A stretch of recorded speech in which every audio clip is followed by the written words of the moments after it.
Elizabeth Warren takes on Eric Holder. He came right out and said these banks have become too big to jail.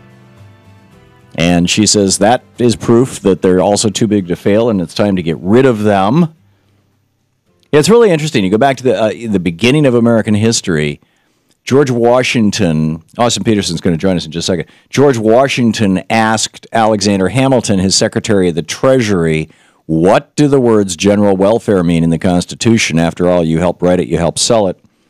And in his report on manufactures, Hamilton says the term general welfare was doubtless intended to signify more than was expressed or imported in those which preceded was the power to raise money, and in other words, tax and spend. More significant than what was expressed or imported in those which preceded. Otherwise, numerous exigencies incident to the affairs of a nation would have been left without a provision. The phrase is as comprehensive as any that could have been used because it was not fit that the constitutional authority of the Union to appropriate its revenue should have been restricted within narrower limits than the general welfare, and because this necessarily embraces a vast variety of particulars which are susceptible neither of specification nor of definition. It is therefore of necessity left to the discretion of the national legislature to pronounce upon the objects which concern the general welfare, and for which under that description an appropriation of money is requisite and proper. And it seems to be no room for a doubt that whatever concerns the general interests of learning, of agriculture, of manufacture, and of commerce are within the sphere of the national councils, as well as regards any application of money. And then, speaking of money, in Federalist number 10, we have James Madison talking about a landed interest, a manufacturing interest, a mercantile interest, a moneyed interest. In other words, he's talking about landholders, manufacturers, retailers, and bankers. And many lesser interests grow of necessity in civilized nations. The regulation of these various and interfering interests forms the principal task of modern legislation. It is the necessary and ordinary operation of the government. So, too big to fail banks? Austin Peterson, founder and publisher of the LibertarianRepublic.com, director of production at FreedomWorks. Let's see, which is the website here, Austin? AustinPeterson.com. Aha, yeah. There you go. Okay. Hi, Tom. Hi, Austin. Okay, so here we have banks doing exactly what numerous economists, from Adam Smith to Karl Marx, Adam Smith and his Theory of Moral Sentiments, Karl Marx and Das Kapital, all of them described, without the regulation of government, within a sector, large corporations will eat small corporations until there's only 1, 2, or 3 of those corporations left, and they function as a cartel. Government is necessary to enforce competition. Is it time to break up these too-big-to-jail banks, or are they going to bring down capitalism?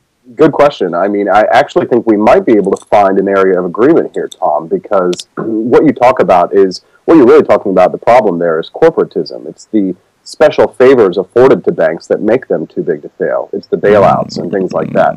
You see, I'm not talking about that. In fact, if you allow the banks to fail, no, seriously, Austin, I'm not a fan of bailing out the banks. I think that we should have done what Ronald Reagan did and nationalized the banks. But if you instead did nothing and you let the banks fail, what Herbert Hoover did in 1929, 1930, 1931, 1932, and the first 3 months of 1933, if you do what Herbert Hoover did and what Republicans are talking about, and certainly libertarians are talking about now, what you would end up with, and what we did end up with in the 30s as a consequence of that, was that all these small banks, when they failed, got bought up for pennies on the dollars by big banks, and you ended up with basically Andrew Mellon owning the country. Right. Well, what you want to do is to give institutions like banks the incentives to do right by their customers, because what we have right now, banks are not incentivized to do right by their customers. Take a look at interest rates. Interest rates are the lowest that they've ever been in history, and they've been low for, I think, the longest that they've ever been in history. So what the problem with that is that it incentivizes banks to not take care of the little guy, because what it does is they go and they run up all of this debt from other major financial institutions, and they're not as incentivized to do things like hand out loans to lower income or minorities. So how would you have big government incentivize the banks? Well, what I would do is I would break up the largest banking cartel that we have. So you want to use big government to break up the big banks? Well, what I'd like to do is I'd like to break up the banking cartel in the way of abolishing our central bank. So if you really wanted to make but the central bank has nothing to do with the fact the Citicorp is the result of the acquisition of over 100 other banks. Let me finish.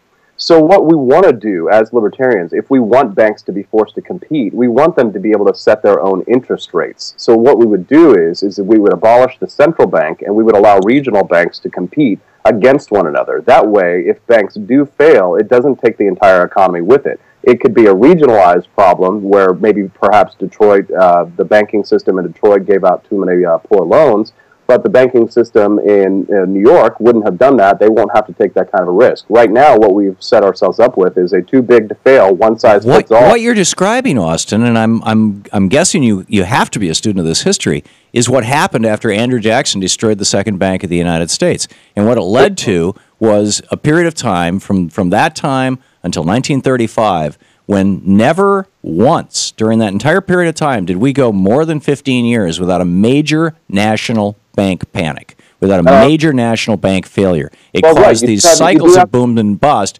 because these banks were not regulated. But we didn't have Great Depressions and Great Recessions. We absolutely did. We had much smoother monetary policy. You had a depression from 1878 until 1898 that was far worse than the Great Depression of the 1930s. You're complaining about capitalism and the features of capitalism because you have to understand that capitalism means profit and loss. So there do have to be institutions that sometimes take a loss because they made bad decisions. If someone makes bad decisions, they shouldn't. But when it's the banks, it's screwing all of us. It's our money. Cycle. It doesn't matter. No, it's not your money. What's your money is your money. What's other people's money is other people's. The our I'm talking about is us as a nation. It is our money as a nation.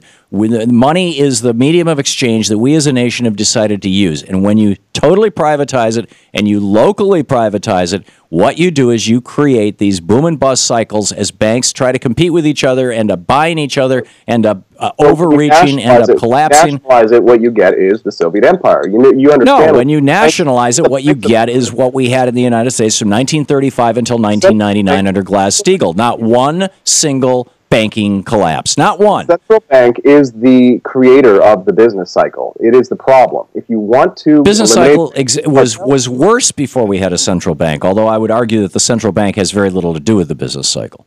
The central bank has a lot to do with the business cycle. They're the ones who are printing the money. Then how do you account for the business cycle being so severe that from the Washington administration until the Wilson administration, well, until the second Roosevelt administration, we never went more than 15 years without a major national banking crash? Because you never go anywhere without having, sometimes you have a loss. You have to understand, Tom, that you cannot always have a permanent boom. There's no such thing. Okay, so we're talking in circles here, Austin. You're saying that there's an upside and a downside to capitalism. I'm agreeing with you, and if we were talking about manufacturing socks, I'd have no problem with, occasionally socks manufacturers going out of business and we all have to wear the same socks for 2 years. But we're talking about our money supply. We're talking about banks. We're talking about people's savings. We're talking about people on the edge of retirement being wiped out. We're talking about young people going into life with nothing. Well, right, but that's because of the central bank. It's not because of the regional banks. No, this happened long before we had a central bank. We've had 3 central banks, so you can't take... Well, it happened continuously during the intervening period from the Andrew Jackson administration when the second central bank was killed off until 1913 when the most recent one was created. No, it's a bunch of lies and propaganda. That's right there. Austin, go back and look!